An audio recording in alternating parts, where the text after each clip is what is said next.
Wow, welcome world. Already LGBTQ channel talking about things by the LGBTQ perspective with with a humanistic approach. And we like that humanistic part because humanist meaning we are building the world, we are progressive. We want the world to be a better place. Remember what Michael Jackson sung to us? And we're going to sing that song one day. That heal the world, make it a better place for you and for me. So we got to make the world a better place for everybody, whether they are straight or gay, black or white, poor or rich. Our job is to make the world a better place. And so today we are still on LGBTQ numbers, and this time we are on LGBTQ, the LGBTQ markets, and the pink economy. The pink economy is just generally the economy, LGBTQ economy, whereby it is led by the economics. Economics is governed around LGBTQ people. And of course, our view in the Rex Arthur show, we have already discussed economics at length, and we support rainbow. I call it rainbow economics. I used to call it also pink economy in the past, but pink economy means, it just means LGBTQ economy, and which is okay. It's not bad. But I call it also rainbow economics. But what I mean by rainbow economics is a mixture of all economic systems to make everybody accepted and included in the economic system of the world. And that includes, you can do barter trade. It's okay. It's legal. That's up to you. You can do Bitcoin. That's okay. That's up to you. You can do the pink economy, whereby LGBT people are economically empowered. That's good. Let all the economic spaces be allowed, especially economic systems that will help people. And in my view of economics, take the good of each system and mold it together and make a very strong economy. So that is my view of economics. But today's discussion is based on Ralph Jennings, a guy who wrote a very nice article about what's happening in China. And the article is found on Forbes, and it's basically talking about the Chinese market, and how the Chinese people are now tolerant to LGBTQ people. As we said in the the previous video, the LGBTQ people are very many in China. 70 million. That's almost 100 million. Now, what does that mean? That is that is an economy. It's, as we said, when you look at Denmark, Denmark is 5 million. So that is like 12, almost 12 Denmarks for you to have to put the LGBT community in China, in Denmark. You'll need 12 Denmarks, approximately 12 Denmarks to put them. And that is the thing with the LGBT persons in China. So, according to economists and people who love money, you know, and who know money is important, by the way. Money is not bad. It's very important. So it's not bad to love money. Yes, it's not bad. It's good. It's just that when you like it, over like it, you may do certain things that are not good. Like all of this money laundering and blah blah blah and all of that. That's what happens when you love it too much. But that's another discussion of another day. That's philosophical. I won't go into it now. And sorry, the LGBTQ markets, yeah, as I was saying now, all of this, the people who think about money, yes, that's better. Think about money and plan with money. They are seeing a trend in the LGBT market in Asia, because Asia is slowly, is not necessarily slowly, but rapidly tolerating LGBT persons, which is very good. It is so good. I'm so happy for what's happening in Asia, because Asia a few years ago was, we did not know whether there was even an LGBTQ community. Only recently, the Chinese psychiatrists just lifted homosexuality from being an illness. I think it was around 2013 or in the 2000s. And India recently has also declared it's not an illness. So that's very good. And India is also a country of 1 billion people. So but the LGBT markets are beginning to grow in China. Now, when you look at the numbers, the number one LGBT market in the world is Europe. Europe is the number one LGBTQ market in the world, and followed by USA.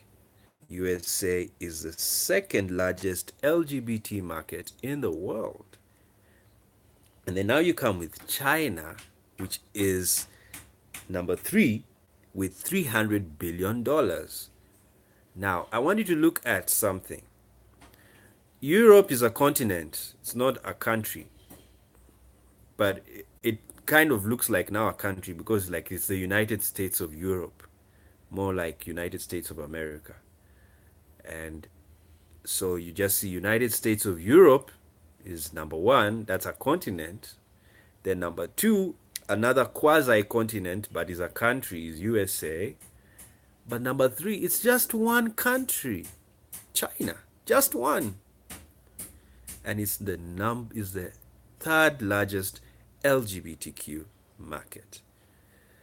Now, let's go deeper. Why are we looking at LGBTQ markets? It's because LGBTQ people are persons. They are humans. We have to stress it with all our being. They are humans. Please, tired. No more of these talks of, I'm tired of those discussions. I don't get involved in them. They are humans. Yes, they are humans. So what does that mean? They are capable of doing work. They are capable of buying and selling. They are capable of leading. They can do whatever any human can do. That's what it just means. It's simple. And so, when you see that, when you have that understanding in your head and in your heart, for those who are spiritual, when you have that understanding, you will know that LGBT people can bring money for you as a businessman. And this is what is happening in China. I was even seeing in South Korea how the models, how they do the makeup and they do the clotheslines. And I was saying, wow, you just look at that and you say, I'm telling you, that's so creative, that's so beautiful. The freedom, it's a power of freedom, a power of freeing people. We need to free. Where LGBT people are oppressed, you better free them. I was very happy with a friend of mine on Facebook. He, on his birthday, decided to donate, to make donations to the Human Rights Campaign. And I was like, wow, what a way of celebrating a birthday. Because there are so many human rights violations happening all over the world. So many human rights violations, and that includes the LGBT people. But I was so happy to see this guy he's taking time to think about people who are being violated or oppressed because of who they are. Yeah, because it's a human right to be who you are. It's your right. You must be who you are. And anybody who stops you from being who you are, that person is violating a right. They shouldn't violate that right. So now that you have LGBT, when you realize that LGBT people, human beings, like what has happened in most of the West, actually the whole West now is now LGBT tolerant. All of it. Thank you, Australia. They now accepted gay marriage and Germany too. We were waiting for them. Now I think it's only Northern Ireland. And then the West is done. So LGBT tolerant. So what does that mean? It means you can go and set up your business as an LGBT person. You can set up an LGBT farm. You can now sell LGBT things. Like when you look at the Chinese market, it's mostly the transgenders who are doing a lot of business, because transgenders, their items are the accessories are very for them, A trans would want to look good, look fancy, buy the best makeup that would make her look so queenish or make him look so macho. So everybody is excited. Is excited. Actually, when you look at the LGBT scene in Asia, all you read is excitement. It's booming. It's like pa, pa, pa, pa, pa, fire. So everyone is excited that they're dressing up and they're doing all of these contests and they're doing all of these things. And so that is money. It's bringing money. And that's why you've seen they're at $300 billion. Of course, we know Europe and USA are ahead because they are a bit tolerant. They are tolerant to LGBT people. But for China, it's a very good number. It's a very good sign because China is Asian, it's not Western. So basically now, the whole point of this video is to show you how LGBT tolerance matches with LGBT economic empowerment.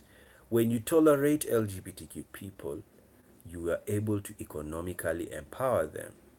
When you don't tolerate them, you will not be able to economically empower them. This is what happens in Africa. Africa, even these straight people don't are not necessarily economically empowered. Most of them. Women also suffer economic empowerment issues, though now it's a bit better. But the LGBTQ community is the worst off in communities that need economic empowerment simply because people don't tolerate LGBTQ people. And it's not necessarily about tolerating, it's about legislation. And of course, we cannot rush Africa. As I said in my videos, right now we've become wiser. Well, it's not that we were not wise in the past. We were very aggressive because,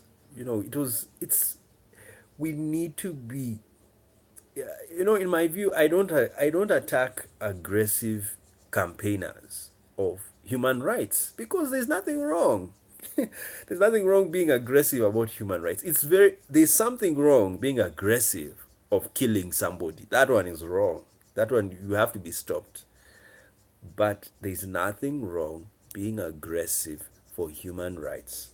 So all of those LGBT activists in the world, especially in Africa, and you're still shouting, congratulations, big up, just go on, just go on. You know what you're saying. Because if you keep quiet, don't think the governments are going to talk for you. They won't. They can't. That's not their job. Your job is to stand for your people and make your voice known. Yes. Just keep on, keep on, keep on, keep on, and get louder. There is nothing wrong with being aggressive about who you are. And the governments have laws to protect you from attacks from anybody, any violence against you because of who you are. And that's why it's very important to decriminalize homosexuality in countries whereby there's a lot of homophobia, because that's the way you have to soften the population, because it's also a cultural problem. Yes, we'll talk about Africa one time in length, and we've always been talking about it, because I'm African and we're African, and the world was also from Africa, and Africa is part of the world, so you're allowed to talk about Africa. I mean, I'm allowed to talk about America. I'm also allowed to talk about Europe because it's part of the world. I'm a human being, much as I'm African. And so that's why I'm talking about China right now. Someone would tell me that I don't think you have a right to talk about China. No, I do have a right to talk about China. So anyway, let's go back to our topic and we finish up this video. It's not a long video. It's just about LGBTQ economics. And so basically, because of the tolerance in China and Asia that is rising, there is tolerance of LGBTQ. I mean, LGBTQ people are now being involved in the economy, and they are a very important part of the economy in China, bringing $300 billion. So that means that China cannot dispose LGBTQ people. If anything, they would encourage them to be very they would encourage them to be themselves so the markets continue. Because I believe one thing is going to happen even in China. We are going to get a gay Chinese businessman who is a millionaire. Because if you have 70 million, and you see, there are very many gay businessmen who are rich in the world, and also lesbians, and even now transgenders. We'll also do another video about the rich LGBTQ people. They exist. It's just that because when you sell a product, you don't sell it and stamp LGBTQ. No, you can sell a car. You can be, I mean, Mercedes. I mean, Tim Cook of Apple is gay and he's making billions for the company. So the last time I checked, I didn't see any Apple phone stamped with LGBTQ. But Apple is making money and Tim Cook is still in charge. So it's not necessarily saying that when you are a gay businessman you will stamp LGBTQ on your things. It's just that it's a good opportunity for LGBTQ people to be involved in economics. Now, I'm now back to the discussion I was giving. The what we were saying is that with what is happening in China, we are encouraged to have tolerance, to preach tolerance to the LGBT community. And I'm also going to do a video to thank the Pope for what he did recently when he said what he said about gay people. Very good, very good. And so tolerance goes with economic inclusion. And economic inclusion brings economic growth.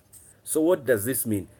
There will be low LGBTQ poverty levels in those countries that allow LGBT economies to grow or allow the pink economies to grow. There will be less LGBTQ homelessness, less LGBTQ mortality rate, because LGBTQ people also die, especially when it comes to things like HIV and AIDS and other STDs, because they are denied healthcare because of who they are. But if you now have built a very good economy, that means all the LGBTQ people come out of poverty. And remember, they're just a minority. So they are a very small. You see, the beauty of minorities is that you can remove them out of problems much quickly than a majority. A majority takes a lot of work, but a minority is very easy. Like in America, they can solve the racial economic injustice by putting all the blacks in in work, empowering all of them. They're a minority. They're not many. So if they're not many, you just put all of them, and within a short time, all blacks are working. But the only thing is that you will have more work with the majority population because they are more. They are more. So to solve the if they have poverty, um, like America is a very different case because if it was that there were whites who are very more poor than the blacks, then you would say that there's more work to do with the whites than blacks. But blacks end up to be the poor, mostly the poor, make up the poor in America. So it is sense to finish with the blacks in the sense that you give them, empower them first. Because when you empower them first, they're a minority, they're not many. Within a short time, all blacks are working, they're living well, and none is in poverty, everyone is doing well. And you're done within a short time. So we'll talk about America later on. This is not the channel for that type of politics. Okay, and now let's conclude. So that's China. My job was just to tell you how tolerance helps economies grow, and I think I've done that enough. And we'll still be watching the Chinese space and the Asian space. The LGBTQ Asian space is growing very fast, and because their demographic numbers are good, both growth rate is good, the LGBTQ also will have positive numbers, and economically that's good also for them. So the point we have to do, let's watch LGBTQ Asia. There is something happening, it's cooking, and it's very lovely.